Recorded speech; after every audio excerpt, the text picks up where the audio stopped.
Sobat Lensa, selamat datang di podcast kami Lensa yang Bercerita. Sebuah podcast yang mengulas tentang kisah, makna, dan pesan di balik sebuah visual.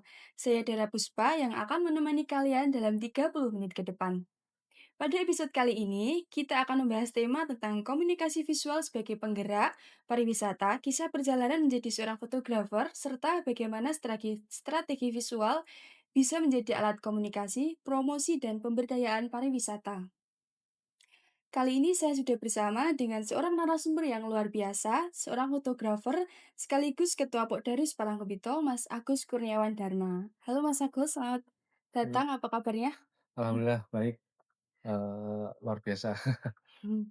Oke, untuk menjawab rasa penasaran kita akan langsung mengajukan beberapa pertanyaan kepada narasumber kita dan stay tune untuk podcast ke depannya.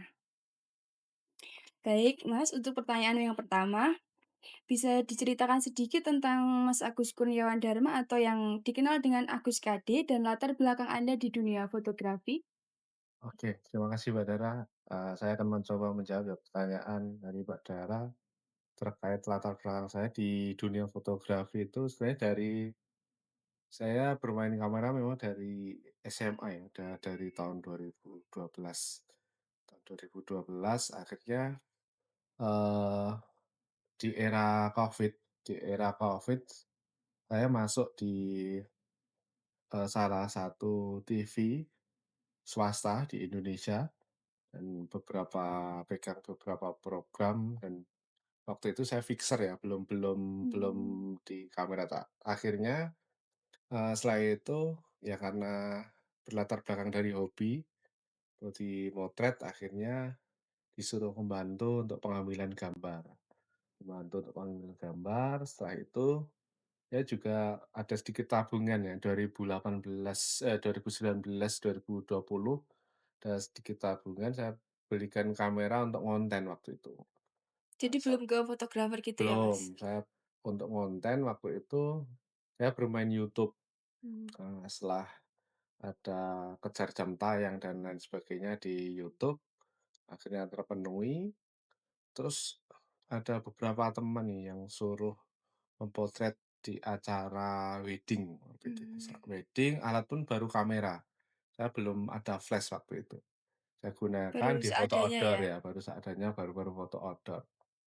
Setelah itu saya posting lewat WA sama IG dan Facebook, waktu itu malah dapat job Mmm, lanjutan, terus saya kembangkan, saya membeli drone, terus membeli flash untuk kamera dan ya tidak langsung semuanya beli. Jadi 1 tahun saya bisa beli drone, 1 tahun saya beli 1 flash, 2 flash. Akhirnya sampai saat ini terkumpullah alat-alat itu dari tahun 2019 sampai tahun 2026 ini sudah memenuhi standar untuk, eee, menerima job di dunia fotografi atau videografi gitu. baik, untuk pertanyaan yang kedua, apa yang pertama kali membuat Mas Agus ini tertarik untuk menekuni fotografi? Eee, s Ya memang karena berlatar belakang hobi ya, kalau tertarik kalau bagi penonton ataupun yang melihat video ini mungkin juga tidak percaya kalau belum mencoba. Jadi saya dulu juga, dunia fotografi wedding ataupun drone saya itu berlatar belakang hobi dan memang tidak tidak serta-merta saya beli itu, oke saya harus mendapatkan job setiap bulan biar nutup, Pembelian itu? pembelian alat. Jadi Mmm, dengan tidak sadar saya sudah akhir ini alat-alat semua terkumpul. Jadi dulu itu memang berlatar belakang hobi, saya ngonten untuk YouTube saya, terus akhirnya setelah banyak job di dunia foto wedding dan juga, di dunia waktu itu pengambilan gambar biro-biro wisata. Jadi mengikuti biro-biro wisata, mengantarkan klien ke mana-mana, itu akhirnya tergeser di YouTube saya tergeser, akhirnya saya fokus di, dunia wedding. Kalau yang menarik memang kalau sudah menerima job? bayaran itu Oh, baru, oh ternyata hobi dari motret itu ternyata ada hasilnya itu dan itu Mungkin dari fotografer semua itu saya yakin paling banyak itu berlatar belakang dari hobi, motret dulu. Nggak mungkin mereka langsung beli alat, langsung, "Oh aku pengen buka nih foto, wedding seperti ini, saya beli alat sekian harus dapat sekian." Nggak mungkin, pasti mereka itu merintisnya dari hobi dulu. Kamera dari rental atau dari tabungan beli itu, nggak bisa kalau langsung. Jadi bertahap gitu ya, Ya, Mas? bertahap. Dari teman-teman yang rintisan sampai saat ini udah sukses di dunia fotografi, walaupun tidak semua, tapi sebagian besar itu memang dari hobi Hobi. dulu, dari hobi motret. Kalau dari skill fotografernya itu otodidak atau dulu pernah? Kalau saya itu sebagian besar autodidak. Mmm, Cuman ada beberapa teman yang memang di TV swasta, waktu itu salah satu TV di Indonesia, yang mengajari saya di dunia videografi waktu itu. Tapi kalau untuk fotografinya, karena saya juga hobi motret, ada di YouTube juga ada settingan-settingan standar, itu pasti ada. Cuman ada beberapa teman yang memang memberi masukan sesuai pengalaman mereka. Kalau background-nya seperti ini, cahaya seperti ini lebih lebih ribet sih kalau foto memang pencahayaan harus iya dilihat. Jadi video sama foto hampir sama. Cuman kalau foto itu kan kita bisa, apa ya namanya, bisa apa ya, kalau prepare-nya itu memang kalau di indoor itu ya luar biasa ribetnya. wah lebih ribet di indoor daripada Iya, di outdoor? kalau di outdoor kan cahaya pasti, kecuali kalau malam ya. Kalau di indoor kita pencahayaannya mau mengarah ke mana, itu lampu, flash, semua itu harus komposisinya harus tepat gitu. Karena walaupun sebagus-bagusnya lensa, sama sebagus-bagusnya kamera, berapapun harganya, tapi kalau untuk komposisi pengambilan gambar salah, ya tidak ada artinya gitu. Iya, bener, Mas. Oke, selanjutnya menurut Mas Agus, bagaimana perjalanan dari hobi fotografi hingga akhirnya berperan aktif dalam pariwisata? Nah, dari sebenarnya itu beriringan ya, karena saya masuk di, pengelolaan wisata di Desa Wisata Parangkubuta itu dari tahun 2017. Sebenarnya beriringan dengan fotografi karena saya juga basicnya orang wisata dan hidup di area desa wisata, jadi beriringan. Kalau kalau saya dulu tidak ada job, saya pasti kehidupannya di area wisata. Jadi, beriringan. Kalau untuk saat ini juga masih sama. Misal saya libur job dari foto, video, terkait dengan dunia fotografi, videografi, saya tetap hadir di pariwisata. Jadi persiapan, mungkin kalau saat ini persiapan glamping dan lain sebagainya, itu pun juga saya manfaatkan dari ilmu saya untuk, terkait videografi dan fotografi untuk menjual paketnya, kan Mmm, tetap iya. penggunaan foto dan video. Glamping itu program terbaru dari Pok Darwis atau Ya, bagaimana, Mas? tahun 2026 ini awal tahun kita sebenarnya dari Desember akhir ya untuk, eee, wisatawan tahun baru kita meluncurkan glamping tapi model tenda bongkar Iya pasang, iya. kita luncurkan 1 unit dulu, alhamdulillah, sudah laku setiap malam Minggu, malam libur itu laku, bahkan di tahun baru itu hanya libur 1 malam aja. Tapi ke depannya ini baru proses untuk pembuatan glamping yang, lebih permanen ya. Oh, Jadi menetap membuat gitu, Mas? heeh, Mmm. rumah-rumah glamping yang di area pantai. Jadi berbahan kayu, bukan tenda lagi Oh. gitu. Baik, kita ke segmen kedua yaitu fotografi dan komunikasi visual. Menurut Mas Agus sendiri, apa sih makna komunikasi visual dalam sebuah foto?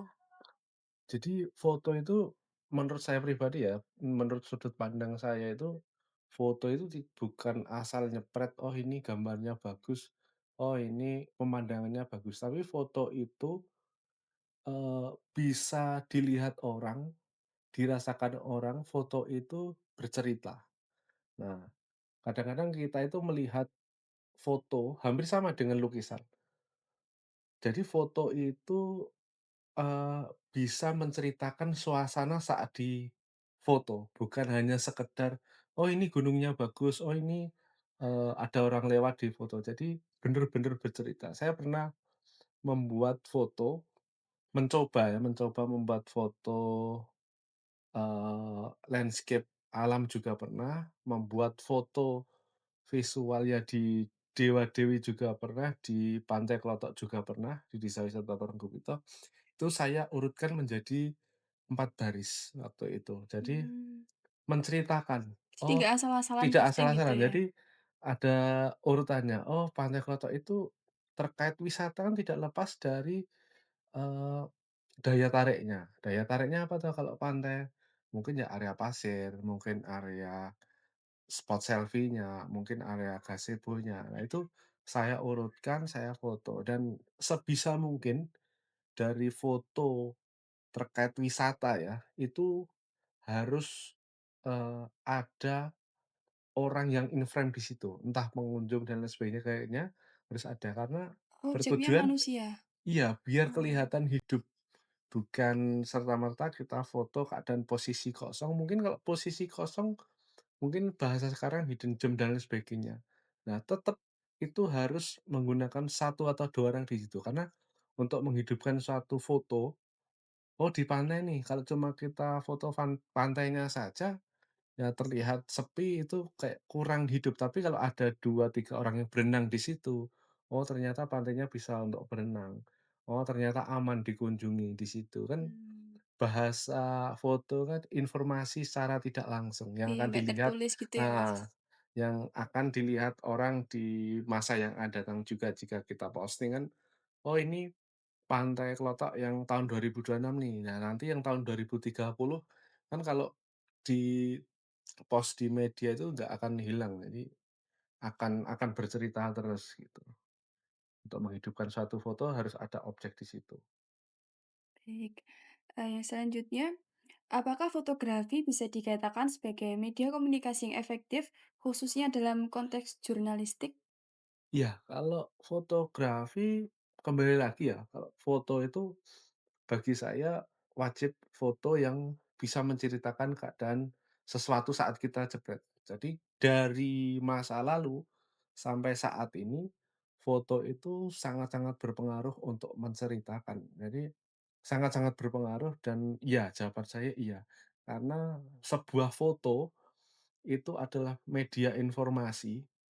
Entah di manapun, entah kita membaca buku yang ada fotonya dan membaca buku yang Nggak ada nggak ada fotonya, hanya tulisan, lebih masuk yang ada fotonya. fotonya. Karena kita bisa membayangkan, "Oh seperti ini toh, oh seperti itu." Jadi dilihat dan dirasakan ini lebih mengena yang Ada fotonya, ada karena langsung fotonya. ada gambarannya Ya, gitu soalnya ya, ada Mas? gambarnya itu mungkin ya dari pemikiran manusia sendiri ya, dari apa, otak kita menyerapnya lebih gampang. Seperti di pantai, dilarang berenang gitu, hanya tulisan saja, tapi tidak ada, foto-fotonya yang orang berenang di silang dan sebagainya itu akan dilihat juga kurang enak gitu, gitu. Kalau saya pasti itu. Baik. Berarti sangat efektif ya untuk konteks jurnalistik ya, Mas? Ya sangat efektif sekali untuk jurnalistik. Walaupun memang kalau sekarang itu, kalau foto sama video itu lebih, apa ya, lebih hati-hati untuk menilai sesuatu dari konteks sudut pandang berita ya, karena AI sekarang itu Iya, sangat hampir hampir hampir sama, mirip ya? 11 12. Jadi foto asli sama foto AI yang editan otomatis itu hampir sama. Cuman kalau di video itu masih ada Iya, bedanya, bener, Mas. tapi kalau foto itu Udah sekarang udah Hampir sebelas dua hampir belas seperti ya, asli ya, 11 12, tapi kalau video itu bisa dilihat dari geraknya manusia, dari kualitas. wajahnya, kualitas videonya, terus juga komunikasinya, mungkin suaranya. Tapi kalau foto itu lebih sulit untuk membedakan. Kalau video masih masih bisalah, ada gerak-gerak yang memang itu mungkin tangannya agak memanjang sedikit, badannya agak berbeda untuk jalan sama manusia yang asli gitu, tapi kalau foto lebih sulit. Tuh, makanya lebih hati-hati di dunia fotografi untuk saat ini juga. Baik, kita lanjut ke segmen ketiga, visual sebagai penggerak pariwisata. Pertanyaan yang pertama, bagaimana peran fotografi dalam mempromosikan potensi wisata di khususnya Kecamatan Parangkubito, Mas? Ya, sangat-sangat berperan ya, karena setiap foto yang kita unggah dan itu fotonya menarik, itu pasti banyak yang komen di media sosial, pasti juga banyak yang penasaran dan banyak yang datang. Dengan konteks pengambilan sudut pandang foto dengan angle yang tepat, walaupun tempatnya tidak menarik, tapi angle kita dan edit kita itu juga bisa membuat orang menarik, itu akan menarik juga untuk pengunjung. Jadi, eee, walaupun kita misal ada jalan rusak nih, tapi angle-nya yang kita tidak lihatkan itu jalan yang tidak rusak. Yang kita lihatkan di dunia fotonya yang bagus-bagus, yang pengunjungnya ramai, terus ada spot-spot baru. Nah, seperti itu yang menguntungkan di dunia pariwisata. Jadi yang hal-hal yang kurang baik seperti jalan yang rusak atau macet atau jalan yang sempit itu tidak diposting-lah Oke, gitu, untuk pengambilannya tidak diambil gitu. baik. Yang kedua itu strategi visual apa yang biasanya digunakan untuk foto wisata menarik perhatian publik? Eee, Kalau saya strategi visualnya, memang dari sudut pandang angle ya. Banyak orang di situ mungkin lagi makan di satu tempat dan ada destinasi, wisata ataupun daya tarik wisata di situ yang spotnya bagus, Mhm. yang kita ambil. Jadi sangat tidak hanya satu 2 apa ya, foto saja yang bisa untuk menarik. Mungkin kalau Pantai Klotok itu yang menarik apa toh, dari jalurnya zigzag-nya itu, mungkin dari Sembuan apa toh, mungkin pasir putihnya. Jadi tidak hanya satu titik itu aja. Mungkin kalau kita bicara foto itu kan pasti banyak fotonya. Strategi visual. Oke, yang selanjutnya, apakah ada perubahan minat wisatawan setelah promosi dilakukan secara konsisten? Untuk promosi sendiri sebenarnya gini, kalau setiap tahun ada perubahan hal yang baru, pasti ada wisatawan juga yang sudah berkunjung ataupun belum berkunjung untuk tertarik datang. Jadi kuncinya itu wisata itu Mhm. setiap tahun itu ada perubahan, satu, dua. Jadi tidak hanya membangun satu tok, terus buat selamanya tidak. Orang akan bosan. Jadi dari Mmm, dunia foto kita sendiri juga akan kesulitan untuk oke. menawarkan itu. Berarti harus ada perkembangan juga ya dari Ya, pariwisatanya ya, betul, Mas? harus ada pengembangan. Jadi saling saling membantu lah. Kalau yang difoto hanya itu-itu saja pasti ya pengunjung dan yang penonton juga akan bosan melihatnya. Baik, yang selanjutnya, menurut Mas Agus sendiri seberapa besar peran generasi muda dan media digital dalam pengembangan wisata daerah? Jadi gini, kalau itu semakin banyak yang berperan, itu semakin bagus. Karena saat ini di TikTok, di IG, kalau hanya saja apa, satu akun saya yang posting dan tidak dibantu teman-teman yang lain, ya kita akan kesulitan. Karena sekali lagi jangkauannya kurang luas. Tapi Mmm, kalau teman-teman pemuda di desa kami itu pengurus entah bukan pengurus, itu hanya membuat postingan sederhana dengan caption-caption yang bisa diterima, caption yang positif, itu yang akan menonton akan lebih luas dan lebih banyak, dan itu yang akan membantu. Jadi tidak hanya tertumpu pada satu akun saja, tapi teman-teman pemuda juga harus berperan aktif. Setidaknya main ke wisata sendiri sambil mempromosikan tempat bikin konten gitu sendiri, ya? konten sendiri, entah itu dari foto ataupun video. Apa tantangan terbesarnya dalam memanfaatkan visual sebagai promosi, Mas? AI sih, Ya? lebih AI, karena kalau saya sendiri di dunia fotografi itu sudah merasa tersaingi. Jadi sekarang foto indoor, foto priwet, foto apa, hanya membuat dari foto HP biasa, selfie biasa, tapi sudah bisa diedit, oh ini menggunakan kebaya ini, menggunakan baju ini, Ada prompternya sendiri ya ya sudah ada dia? prompt-nya sendiri. Jadi, eee, tantangannya itu, cuman sekali lagi foto itu adalah sebuah cerita, adalah sebuah momen. Kita beda dengan foto dengan HP kita, terus kita menggunakan bantuan prompt untuk AI untuk membuat itu, sama kita langsung diarahkan fotografer sendiri. Kesannya akan berbeda. Jadi perbedaannya di kesan itu. Tapi kalau untuk bagus tidaknya ya tergantung prompt-nya sama tergantung fotografernya juga, gitu. Berarti kita harus pintar-pintar membedakan gitu ya Mas, antara Ya, AI sama betul. fotografi Jadi gitu. kalau saya pribadi mungkin hasilnya sama-sama bagus atau lebih bagus AI, cuman untuk kesannya, untuk memorinya, "Oh saya pernah di Iya iya, foto ini dengan keluarga ini." Jadi lebih lebih apa ya, kesannya itu lebih ada kesan mengenal dan tersendiri tidak bisa gitu. dilupakan gitu. Oke. Baik, ini sudah pertanyaan terakhir. Apa harapannya terhadap perkembangan pariwisata Parangkubito ke depan, Mas Agus? Saya masih berharap berharap lebih untuk para grup Parangkuwito itu tetap menjadi wisata nomor satu di Wonogiri khususnya, dikenal di Jawa Tengah dan di Indonesia.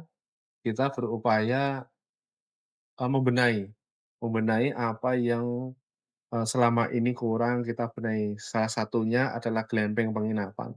Setiap wisatawan tanya dari tahun-tahun kemarin, apakah ada penginapan? Kita siapkan homestay, tapi homestay-nya memang 2,5 kilo dari pantai. Akhirnya Iya, lumayan wisatawan yang jauh. ditanya yang dekat pantai yang dekat pantai. Akhirnya kami, membuat Inovasi gitu. inovasi baru untuk penginapan yang buka pintu langsung view-nya pantai. Jadi harapan saya juga nanti ini akan berhasil dan membawa, banyak pengunjung ke tempat kami, seperti itu.